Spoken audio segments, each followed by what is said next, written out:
श्री भगवद्गीता 15वा अध्याय। श्री भगवान म्हणाले, खाली शाखा वरी मूळ नित्य अश्वत बोलिला, ज्याच्या पानामध्ये वेद जाणे तो वेद जाणतो। वरी ही शाखा फुटल्या तयास, ही भोग पाने गुणपुष्ट, जेथे खाली ही मुळे निघती नवीन, दृढावली कर्म बळे नृलोकी। त्यांचे तसे रूप दिसेन येथे, भासेन शेंडा बुडखा न खांदा, घेऊनी वैराग्य अभंग शस्त्र, तोडून या हा दृढ मूलवृक्ष। घ्यावा पुढे शोध तया पदाचा, जेथून मागे फिरणे नसेची, द्यावी पुढी त्या परमात्म तत्वी, प्रवृत्ती जैसे स्फुरली अनादी। जे मान मोहांसह संग दोष, जाळून निर्वासन आत्मनिष्ठ, द्वंद्वे न घेती सुख दुःख मूळ, ते प्राज्ञ त्या नित्य पदी प्रविष्ट। न त्या सौजळी सूर्य कायसी अग्निचंद्र हे, जेथे गेला न परते माझे अंतिम धाम हे।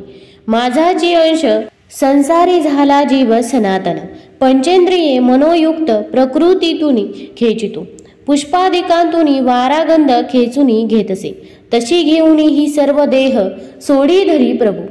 श्रोत्र जिव्हा त्वचा चक्षु घ्राण आणि कते मन, या सर्वास अधिष्ठून ते विषय सेवितो, सोडितो धरितो देह भोगितो गुणयुक्त, परी न पाहती मूढ ज्ञानी डोळस पाहती, योगी यत्न बळे यास पाहती हृदय स्थित, चित्तहीन अशुद्धात्मे प्रयत्नहीन पाहती।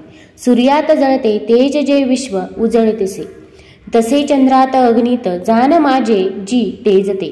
आकर्षण बळे भूते धरा रूपे धरितसे, वनस्पती समी सोम पोषितो मरीला रसे। मी वैश्वानर रूपाने प्राणी देहात राहुनी, अन्ने दीपचवी चारी प्राणापानास फुंकुनी, सर्वांतरी मी करीतो निवास, देतो स्मृती ज्ञान विवेक सर्वा। समग्र वेदास ही मी चे वेद्य, वेदज्ञ मी वेद रहस्य करता। लोकी पुरुष ते दोन अक्षर अनेक अक्षर, क्षर सर्वची ही भूते स्थिर अक्षर बोलिला। म्हणती परमात्मा तो तिज पुरुष उत्तम, विश्वपोषक विश्वात्मा जो विश्वेश्वर अव्यय। मी क्षरा अक्षराहुनी वेगळा आणि उत्तम, वेद लोक म्हणे माते म्हणून पुरुषोत्तम। मोह सारुणी जो दूर जाणे मी पुरुषोत्तम, सर्वज्ञ तो सर्व भावे सर्वरूपी भजे मज।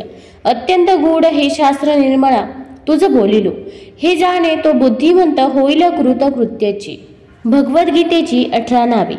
गीता, गंगा, गायत्री, सीता, सत्या, सरस्वती, ब्रह्मविद्या, ब्रह्मावली, त्रिसंध्या, मुक्तगेहिनी, अर्धमात्रा, चिदानंदा, भवग्नी, भयनाशिनी, वेदत्रयी, परा, अनंता, तत्वार्थ ज्ञान मंजिरी।